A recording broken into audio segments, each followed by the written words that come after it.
Gideon Kibet, widely known online as Bull, is grappling with trauma following his abduction by 4 masked men on Christmas Eve. The 24-year-old agriculture student, known for his critical cartoons targeting President William Ruto's government, was blindfolded and forced into a car shortly after alighting from a bus.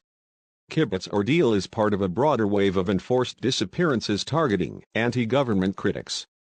Human rights organizations report at least 82 such cases since the summer protests against the controversial finance bill began.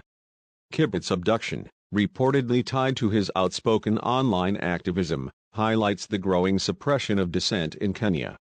While in captivity, Kibet was interrogated about his criticism of the government.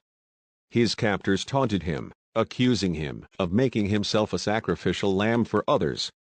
"One of my abductors asked me, 'So you've decided to be their Jesus, to sacrifice yourself for others?'" Kibet said. Upon release, Kibet disclosed that his abductors repeatedly questioned his social media activities, emphasizing their disdain for his bold caricatures. Kibet's younger brother, Ronnie Kiplangat, also faced abduction days earlier, an act suspected to have been orchestrated to lure Kibet into the captors' grasp.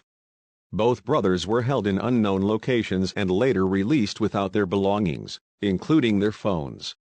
Kibet's experience mirrors those of other released activists, many of whom have since retreated from public critique. Observers believe the abductions are part of a well-organized effort to stifle dissent, with suspicion falling heavily on government involvement despite official denials. The Kenyan police have pledged investigations into these disappearances, but activists and human rights groups remain skeptical. Many argue that the systematic nature of the abductions points to state complicity. For now, Kibet, like many others, is left to navigate life with lingering trauma and the heavy silence imposed by his captors.